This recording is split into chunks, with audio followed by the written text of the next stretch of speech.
తెలంగాణ రాష్ట్రంలోని పొలిటికల్ ఈకోసిస్టంలో కొన్ని కొత్త అలాగే అనూహ్యమైనటువంటి మార్పులు చోటు చేసుకుంటున్నాయి. మనకందరికీ తెలిసిందే, కల్వకుంట్ల కవిత గారు ఒక కొత్త పార్టీని స్థాపించారు.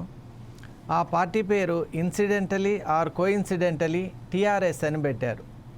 తొలుత వారు తెలంగాణ రాష్ట్ర సేనగా అభివర్ణించిన ఈరోజు వారికి ఒక గుడ్ న్యూస్ అనేటువంటిది ఎలక్షన్ కమిషన్ అధికారులు అందజేశారు. అదేంటంటే చిన్న సవరింపుతో తెలంగాణ రక్షణ సేన అనేటువంటి ఒక అబ్రివేషన్తో టీఆర్ఎస్ అనేటువంటి పార్టీ గుర్తును వాడుకోవడానికి అఫీషియల్గా ఆమోద ముద్రనిచ్చింది ఎలక్షన్ కమిషన్. సో దీనివల్ల ఇప్పుడు తెలంగాణలో టీఆర్ఎస్ అనేటువంటి ఒక పార్టీ ఉండటానికి, అఫీషియల్గా ఎలక్షన్స్లో కంటెస్ట్ చేయటానికి ఇప్పుడు రోడ్వేస్ అనేటువంటిది క్లియర్ అయిపోయాయి. ఇప్పుడు ఆ పార్టీ అనేది అఫీషియల్గా టీఆర్ఎస్గా ఇప్పుడు ప్రజల్లోకి వెళ్ళేటువంటి అవకాశం వచ్చింది. మరి వాట్ ఈస్ ది ఇంపాక్ట్ అనేది ఇప్పుడు మనం చూద్దాం. జనరల్గా మనం తెలంగాణ రాష్ట్రం అనగానే మన అందరికీ గుర్తొచ్చే పార్టీ టీఆర్ఎస్ పార్టీ. ఎంతగా అది ప్రజల యొక్క మనసులో ముద్ర వేసుకునేందంటే టీఆర్ఎస్ పార్టీ అనగానే మనకు కేసీఆర్ గారు, అలాగే అప్పటి తెలంగాణ ఉద్యమ పోరాటం, అలాగే తెలంగాణ రాష్ట్ర సాధన, బలిదానాలు, స్టూడెంట్స్ యొక్క వీరోచితమైనటువంటి పోరాటం, ఇవన్నీ ఒకదాని వెంట అలా మన మనసు అనేటువంటి పొరల్లో అవన్నీ కూడా కనిపిస్తూ ఉంటాయి. మరి ఈ నేపథ్యంలో టీఆర్ఎస్ పార్టీ తన 25 ఏళ్ల ప్రస్థానాన్ని కూడా కిందటి సంవత్సరం ముగించుకునింది. ఇప్పుడు 26వ సంవత్సరంలోకి అడుగుడుతున్నటువంటి నేపథ్యంలో టీఆర్ఎస్ పార్టీ బీఆర్ఎస్గా రూపాంతరం చెందింది. 2022లో వాళ్ళు తీసుకున్నటువంటి ఒక నిర్ణయం ఆ పార్టీకి ఒక కొత్త డైమెన్షన్ అనేటువంటిది ఇచ్చింది. టీఆర్ఎస్ అనే పార్టీ స్టేటస్ను వెకేట్ చేసి బీఆర్ఎస్గా, అంటే భారతీయ రాష్ట్ర సమితిగా, అసలు ఆ పార్టీ అలా మారటానికి కారణం ఏంటి అంటే మేము we are no longer a state controlled party or state limited party, we are a kind of national party అని ఇప్పుడు మేము జాతీయ ఏదైనా పొలిటికల్ స్ట్రక్చర్ ఏదైతే ఉందో జాతీయ రాజకీయాల్లోకి మేము ఒక కొత్త శక్తిగా ప్రవేశించబోతున్నాం. అలాగే బీఆర్ఎస్ అనేటువంటి పార్టీ ఈ జాతీయ శక్తిగా ఎదిగేటువంటి ఒక తన యొక్క అభిప్రాయాన్ని ఆ విధంగా వ్యక్తం చేసింది. మరి అప్పటి నుంచి వస్తున్నటువంటి ప్రస్థానంలో బీఆర్ఎస్ పార్టీ కూడా గత ఎలక్షన్లలో ప్రజల యొక్క ఆమోదం దొరకకపోవడం, కాంగ్రెస్ పార్టీ ఏ విధంగా అయితే పవర్లోకి వచ్చిందో మనమంతా కూడా చూసాం. మరి ఇవన్నీ జరిగినటువంటి నేపథ్యంలో ఆ తర్వాత మరికొన్ని అసలు ఎవరు ఊహించినటువంటి కొన్ని సంఘటనలు జరిగాయి. అసలు టీఆర్ఎస్ పార్టీ కానీ బీఆర్ఎస్ పార్టీ కానీ మనం అనుకున్నప్పుడు మనకు గుర్తొచ్చే వ్యక్తులు ఎవరెవరంటే ముందుగా కేసీఆర్ గారు, founder of the party, founder chairman. ఆ తర్వాత ఇప్పుడు వర్కింగ్ ప్రెసిడెంట్గా ఉన్నటువంటి కేటీఆర్ గారు, హరీష్ రావు గారు, అలాగే కవిత గారు. ఈ నలుగురు మనకు వెంటనే స్ఫురణకు వస్తారు. కానీ ఇప్పుడు జరిగినటువంటి కొన్ని నెలల కింద జరిగినటువంటి కొన్ని సంఘటనల వల్ల ఏమయ్యారంటే అనూహ్యంగా కవిత గారు పార్టీ నుండి బహిష్కృతురాలయ్యారు. అసలు ఎవరు కూడా మనం ఊహించలేదు. కవిత గారు అంటే జాగృతి సంస్థ యొక్క అధ్యక్షురాలుగా, చైర్మన్గా వారు అనేక రకాలైనటువంటి కార్యక్రమాలు చేశారు. ముఖ్యంగా తెలంగాణలో మహిళల సాధికారత కోసం, అలాగే మనకు మరుగున పడుతున్నటువంటి సాంస్కృతిక అంశాలు ఏవైతే ఉన్నాయో వాటిని మళ్ళీ పునర్వైభవానికి తెచ్చేటువంటి ఒక క్రియాశీలకమైనటువంటి పాత్రను వారు వహిస్తూ వచ్చినటువంటి నేపథ్యంలో కొన్ని పరిణామాలు, అవి నిజంగా మనకు తెలియదు వాటి యొక్క ఉద్దేశం ఏంటి, అలాగే వాటి వెనక ఇంకా ఎవరున్నారనేటువంటి విషయం కూడా ఇంకా స్పష్టంగా తెలియదు. అనేక రకాలైనటువంటి వాదనలు ఉన్నాయి, ఇంటర్ప్రిటేషన్స్ ఉన్నాయి. కానీ అసలు లిక్కర్ కేసు తర్వాత జరిగినటువంటి కొన్ని ఉదంతాల వల్ల అనూహ్యంగా కవిత గారు ఈ విధంగా పార్టీ నుండి బయటికి పంపించబడ్డారు. మరి పంపించబడ్డ తర్వాత కూడా కవిత గారు ఆత్మస్థైర్యం కోల్పోకుండా జన సమీకరణ చేసుకున్నారు. అలాగే తమ యొక్క సన్నిహిత వర్గాలతో తెలంగాణలో ఏ విధంగా ఒక పొలిటికల్ పవర్గా ముందుకు రావాలి అనేటువంటి ఆలోచన చేశారు.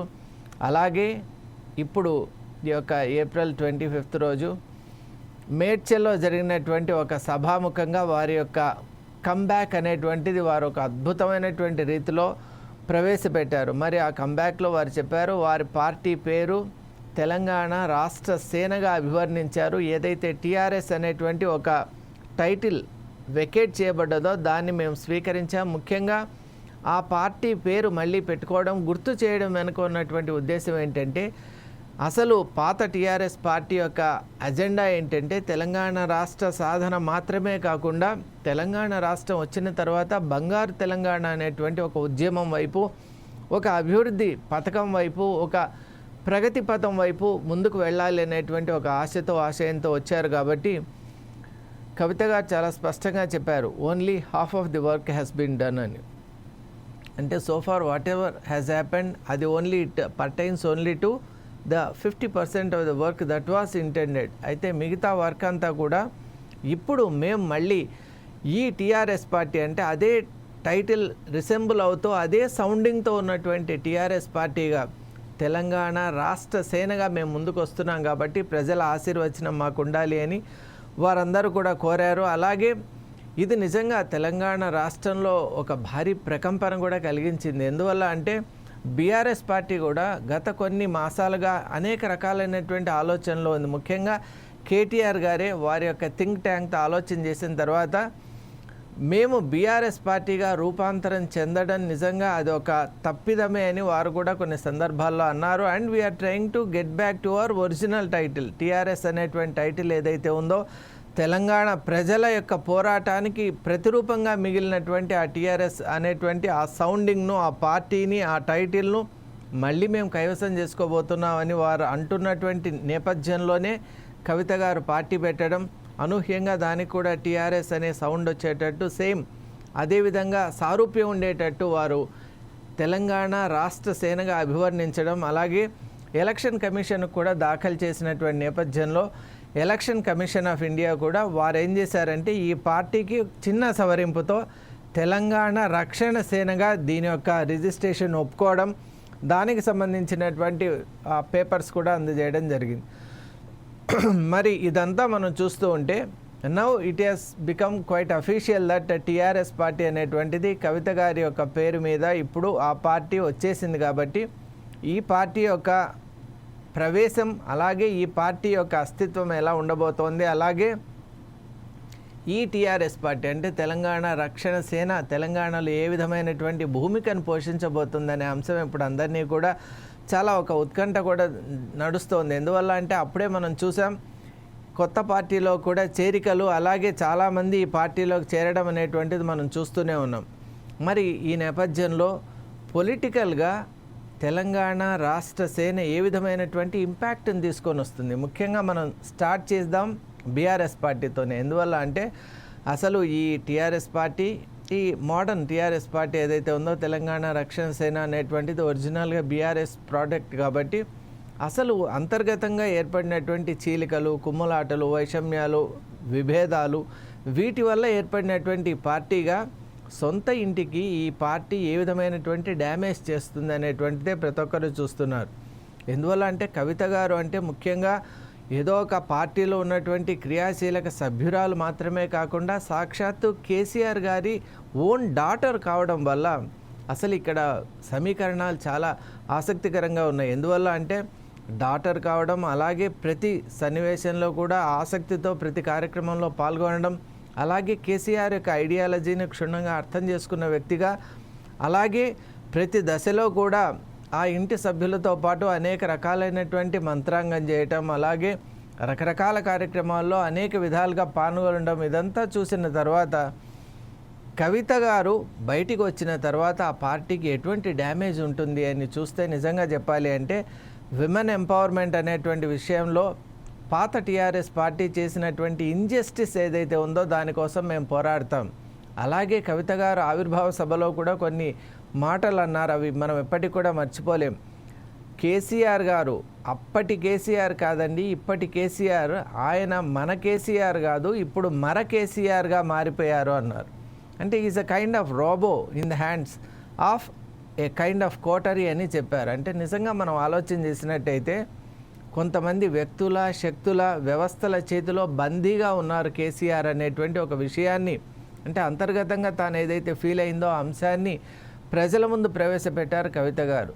మరి దీంట్లో ఎంతమాత్రం నిజం ఉంది? అలాగే కొంతమంది ఎవరైతే ఆ పార్టీలో రాబందులుగా ఉన్నారో, ఎవరైతే ఆ పార్టీ యొక్క రక్త మాంసాలను ఎవరైతే వాళ్ళ యొక్క స్వార్థం కోసం తీసుకుంటూ ఉన్నారో అటువంటి శక్తుల్ని కూడా తరిమి వేయడంలో కేసీఆర్ గారు విఫలమయ్యారు అని చాలా స్పష్టంగా చెప్పారు.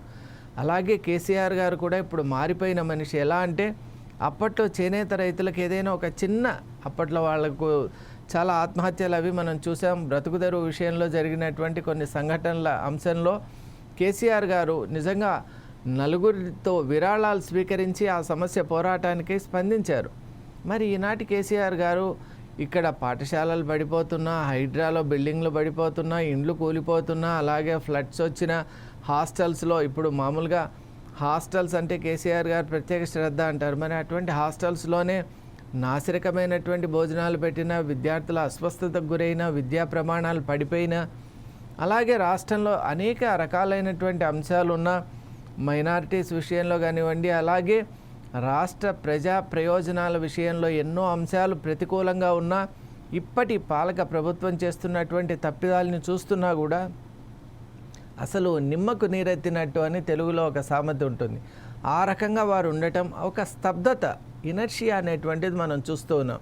మరి ఇవన్నిటి నేపథ్యంలో బీఆర్ఎస్ పార్టీకి ఉన్నటువంటి లూప్ హోల్స్ చాలా స్పష్టంగా కవిత గారికి తెలుసు. ఎందుకంటే ఆమె ఆ ఇంట్లో ఒక మెంబర్ కాబట్టి స్పష్టంగా కేసీఆర్ గారి ఐడియాలజీ తెలుసు, ఆలోచన విధానం తెలుసు, అలాగే వారి పట్టుదల తెలుసు, అలాగే ఏ అంశంలో ఎలా ప్రవర్తిస్తారో కూడా తెలిసిన మనిషిగా కవిత గారు బయటికి రావడం అనేటువంటిది ఆ పార్టీకి అపారమైనటువంటి నష్టం.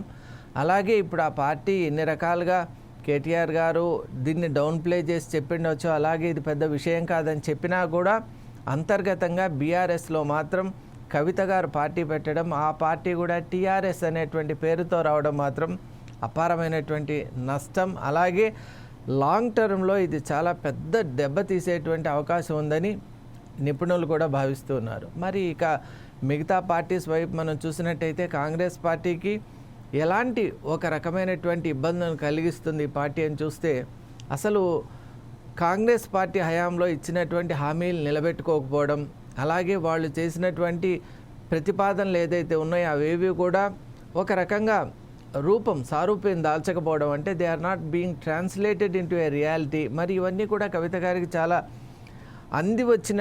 అందిపుచ్చుకునేటువంటి అంశాలుగా మిగిలిపోతాయి. కాబట్టి ఖచ్చితంగా రాష్ట్ర ప్రభుత్వం చేస్తున్నటువంటి దమనకాండ, అలాగే ఇప్పుడు ఈ మధ్య మనం చూసాం ఆర్టీసీలో కూడా రకరకాలైన వాద వివాదాలు జరిగాయి, ఎన్నో రకాలైనటువంటి అపప్రద కూడా ప్రభుత్వం మూటగట్టుకున్నటువంటి నేపథ్యంలో అనేక అంశాల్లో, రైతుల అంశాల్లో కానివ్వండి, అలాగే ఇప్పుడు ఇక్కడ భూభారతి అంశంలో కానివ్వండి, ఏ అంశం తీసుకున్నా కూడా అక్కడ కాంగ్రెస్ ప్రభుత్వం తాను చేయవలసినటువంటి పనిని సజావుగా చేయలేకపోవడం వల్ల కవిత గారు స్పష్టంగా అంశాలపై పోరాడే అవకాశం ఉంది. ముఖ్యంగా కాంగ్రెస్ ప్రభుత్వంలో మహిళా ఎంపవర్మెంట్ అనేటువంటిది మచ్చుకైనా లేకపోవడం చేత ఇక్కడ డెఫినెట్గా కవిత గారు దాని మీద ఫోకస్ పెట్టబోతున్నారు. మరి ఆ విధంగా కాంగ్రెస్ పార్టీకి వారు ఒక రకంగా, అంటే కాంగ్రెస్ పార్టీ చేస్తోంది కానీ తాను అనుకున్న స్థాయిలో చేయలేకపోతోంది కాబట్టి ఖచ్చితంగా కవిత గారు వాటిపై పోరాటం చేసే అవకాశం ఉంది.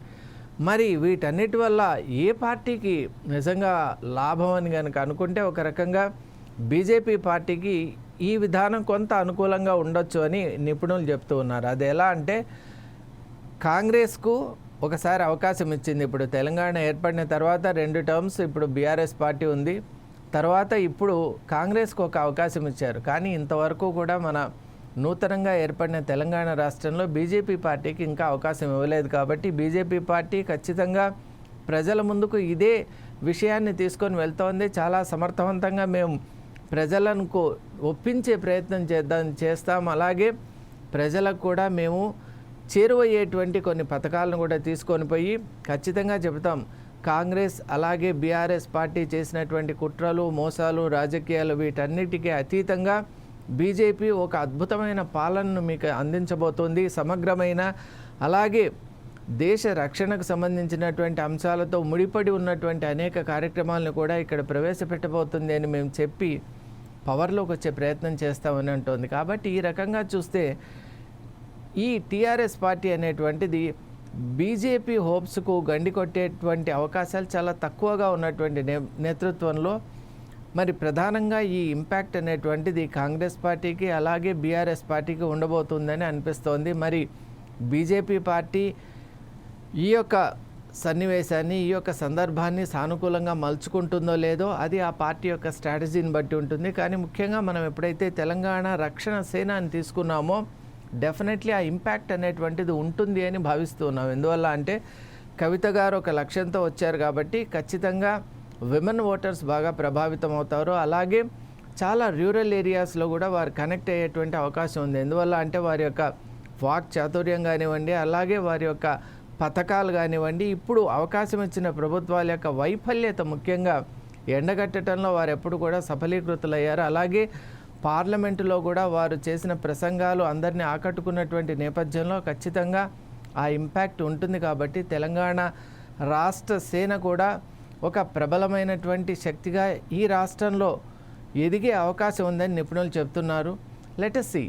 ఎందువల్ల అంటే ఆ పార్టీ ఇప్పుడే ఆవిర్భావ సభను ఇప్పుడే స్టార్ట్ చేసుకునింది. పార్టీ ఇప్పుడిప్పుడే ప్రజల్లోకి వస్తున్నటువంటి నేపథ్యంలో ఒక గుడ్ న్యూస్ ఏమంటే ఎలక్షన్ కమిషన్ అయితే ఖచ్చితంగా టీఆర్ఎస్ అనేటువంటి ఒక సౌండింగ్తో ఆ సారూప్యత కలిగినటువంటి టీఆర్ఎస్ అనేటువంటి టైటిల్ను వాడుకోవడానికి అఫీషియల్ పర్మిషన్ ఇచ్చింది. కాబట్టి ఇప్పుడు ద్విగుణీకృతమైనటువంటి రెట్టింపు ఉత్సాహంతో టీఆర్ఎస్ శ్రేణులు, ముఖ్యంగా కవిత గారు కూడా ఈ అంశాన్ని ముందుకు పెట్టుకొని ఇక ప్రజల్లోకి తీవ్రంగా అంటే చొచ్చుకొని వెళ్ళి వాళ్ళందరితో కూడా మమైకమయ్యేటువంటి ఒక ప్రయత్నం చేస్తారని ఆశిస్తున్నాను. ఏదేమైనా పార్టీ కానీ ఏ పార్టీ అయినా కూడా ప్రజలతో ఎంత సన్నిహితంగా ఉంటూ ప్రజా సంక్షేమానికి ఎంత తీవ్రంగా పాటుపడితే వాళ్లను ప్రజలు తప్పక ఆశీర్వచనం ఇస్తారు. అలాగే వాళ్లను అందలం ఎక్కిస్తారు అనేటువంటి అంశాన్ని ఎవరు మర్చిపోరాదు. Thank you so much.